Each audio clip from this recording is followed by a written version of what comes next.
Tu as formé 3 disciples féminines d'une beauté incomparable. Mais elles te considèrent comme leur ennemi. Le jour où tu as échoué à franchir la tribulation, elles se sont unies pour t'exécuter. Car tu es un seigneur démon d'une génération. Mais tu t'es abaissé à être un lèche-bot d'une immortelle vertueuse.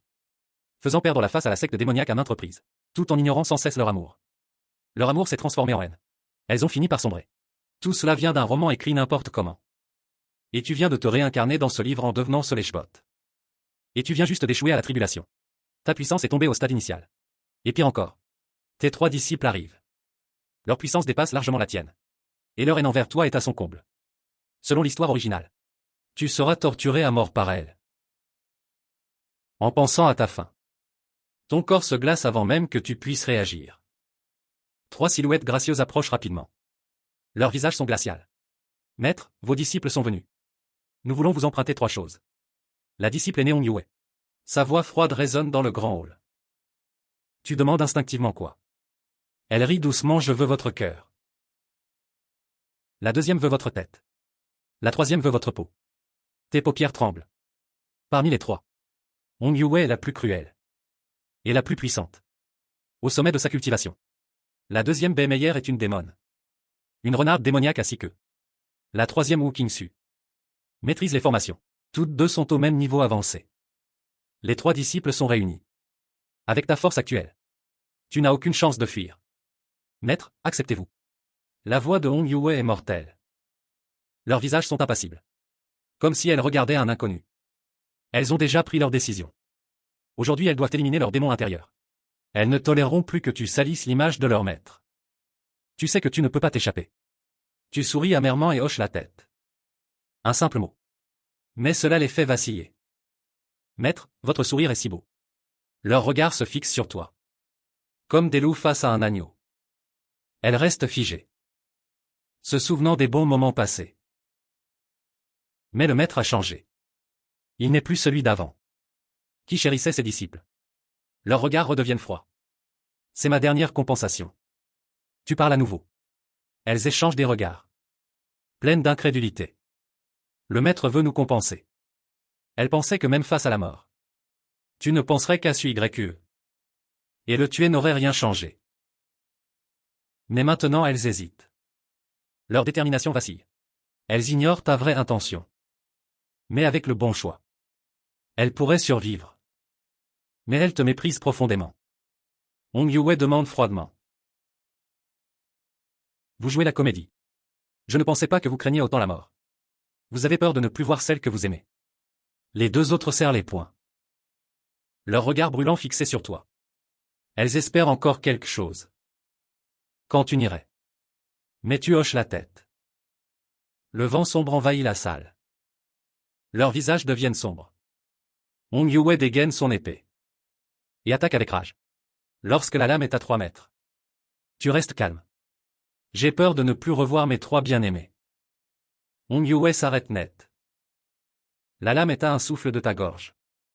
Qu'as-tu dit? Je n'ai pas bien entendu. Elle tremble. Sans savoir si elle a mal entendu. À cet instant, Hong Yue crut avoir mal entendu. J'ai peur de ne plus te revoir, dis-tu en haussant la voix.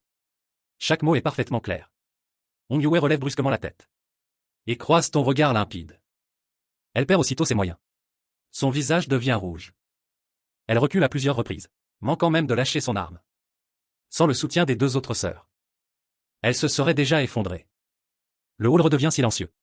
Une voix résonne soudain dans ton esprit. Détection d'un changement d'impression des disciples. Modification légère du scénario réussi. Récompense obtenue. Tu es fou de joie. Tu ne pensais pas avoir un système.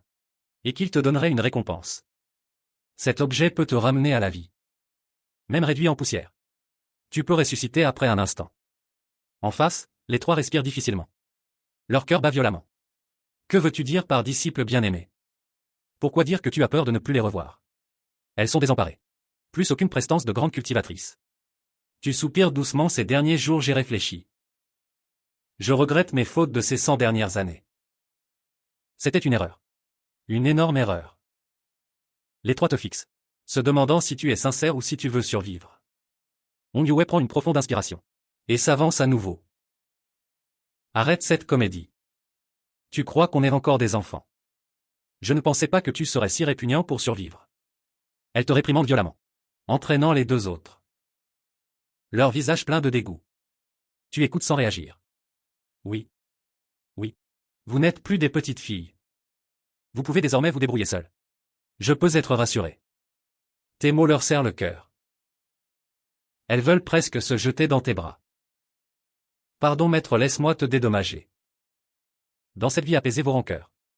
À peine ces mots sortis. L'épée de Hong Yue frappe déjà. Un bruit sourd retentit. La lame transperce ta poitrine. Maître Hong Yue veut retirer son coup. Mais il est trop tard. Le sol se couvre de sang. Elle fond en larmes. Ne doutant plus de toi. Maître, je ne veux pas que vous partiez. Ne partez pas. Elle se jette dans tes bras. Son énergie spirituelle explose. Elle tente désespérément de retenir ta vie. Derrière, Beimeyer panique aussi. Elle se penche sur toi. Le front couvert de sueur. Seul Wu Qingsu fronce les sourcils. Et t'observe. Elle sent que quelque chose cloche. Hong Yue est en plein désarroi. Elle fait couler le sang de son cœur dans ta bouche. Chaque goutte demande 100 ans de culture. En quelques secondes. Elle en verse des siècles entiers. Maître, je vous en supplie, revenez. Je ne recommencerai plus. Sa voix tremble de sanglots. Elle n'a plus rien de la grande sœur de la secte. Beimeyer agit aussi. Elle active son pouvoir inné. Voulant échanger 3 vies contre la tienne. Une renarde démoniaque a 6 queues à 6 vies. Elle en sacrifie la moitié. Grâce à leurs efforts. Ton souffle finit par se stabiliser. Les deux femmes se regardent. Et sourient en pleurant. Seule Wu Qingsu reste méfiante. Elle propose de t'emmener dans sa demeure. Pour te soigner avec une grande formation. Au même moment. Une nouvelle notification retentit. Impression de 2 disciples modifiés. Scénario légèrement changé. Récompense obtenue. Tu es troublé. Et pense à un nouveau plan. Hong Yue te porte jusqu'à la grotte. Wu Qingsu met en place la formation. La grande formation nourrit continuellement ton corps. Les 3 restent dehors. Hong Yue se reproche de ne pas avoir réagi assez vite. Beimeyer la réconforte en souriant quoi qu'il en soit. Maître a enfin sincèrement regretté. Beimeyer regarde Wu Qingsu. Espérant son avis. Mais Wu Qingsu fronce les sourcils. Je trouve encore que quelque chose cloche. À ces mots. Les 2 autres sont surprises. Elles demandent ce qui ne va pas. Tout cela est trop bien calculé. Comme s'il avait préparé un plan de secours. Hong Yue réagit aussitôt. Mais Maître s'est jeté sur mon épée. Si j'avais été plus lente. Il serait déjà mort. Il voulait vraiment mourir. Beimeyer hoche la tête. Prête à approuver. Mais son visage change. Et si tout faisait partie de son plan? Le silence retombe devant la grotte. C'est ce qui m'inquiète le plus. Et s'il avait un trésor pour sauver sa vie? Hong Yue est frappé de stupeur. Après tout, tu es le chef de la secte démoniaque. Avoir des artefacts protecteurs est normal. Et tu n'as pas changé depuis 100 ans. Pourquoi ce changement soudain? En y pensant. L'intention meurtrière renaît. Au même moment. Tu te réveilles. Assis sur le lit en feignant l'ignorance. Les 3 observent à travers la formation. Et voient tout clairement. Elles savent que ta puissance a chuté. Tu ne peux pas sentir leur surveillance. Attendons avant d'entrer. Voyons ce qu'il fait. Dit Wu Qingsu. Hong Yue semble calme. Mais garde encore une attente. Les 3 retiennent leur souffle. Soudain tu mets la main dans ta poitrine. Elle panique en voyant ce geste. Tu vas sûrement sortir un trésor protecteur. Leurs cœurs sont transpercés. Tout était donc un plan. Quel être sans honte. Leurs larmes coulent à nouveau. Elles jurent de te tuer. Mais soudain Beimeyer s'exclame. Les 2 autres lèvent les yeux. Et te regardent avec stupeur. Tu sors 4 fruits familiers. Les fruits bénins, l'arbre n'avait-il pas été détruit? Elle murmure. Se souvenant du passé. Il y a 1000 ans vous avez planté cet arbre. Vous partagiez ces fruits tous les 400 ans. Il y a quelques années elles ont tenté de t'arrêter. Et tu les as gravement blessés. Tu as même détruit l'arbre. Depuis ce jour. Votre relation s'est brisée. D'où viennent ces fruits? Même Wu Qingsu est troublé. Hong Yue voit que tu gardes le plus gros. Et le remet dans tes vêtements. Ses larmes coulent sans cesse. Elle est l'aînée. Elle laissait toujours les plus gros aux autres. Mais personne ne savait que Maître lui gardait le plus grand. C'était son affection secrète. Entrons. Wu Qingxu hésite. Ses doutes diminuent. Les trois entrent. Tu les regardes avec émotion. Sans savoir quoi dire. Wu Qingxu est la plus lucide. Sans l'aide du système. Tu serais vraiment mort aujourd'hui. Maître. Hong Yue et Bei Meyer s'approchent du lit. Tu ouvres la main et souris faiblement, ce sont des fruits Belling. Je les ai cueillis il y a quelque temps. Je n'ai jamais eu l'occasion de vous les donner. Leurs yeux piquent. Elles prennent les fruits. Sans dire un mot. Mais leur relation se rapproche. Le système envoie une notification. Détection d'un changement d'impression chez la troisième disciple. Modification du scénario réussi. Obtention de la technique secrète dévoration. Tu parcours rapidement sa description. Tes yeux brillent d'excitation. Cette technique a été créée dans l'Antiquité. Elle absorbe l'essence vitale. Bien plus puissante que tes anciennes méthodes. Et surtout utilisable dès les niveaux faibles. Sans limite de niveau. Après avoir mangé les fruits. Wu Qingxu parle, la première maître est encore faible. Il doit se reposer. Vous devriez rentrer. Je vais rester ici. Hong Yue et Bei Meyer sont aussi épuisés. Elles doivent se rétablir. Elle quitte à contre-cœur la grotte. Il ne reste que toi et Wu Qingxu. Elle te sert du thé. Et te fixe intensément. Nous sommes seuls maintenant.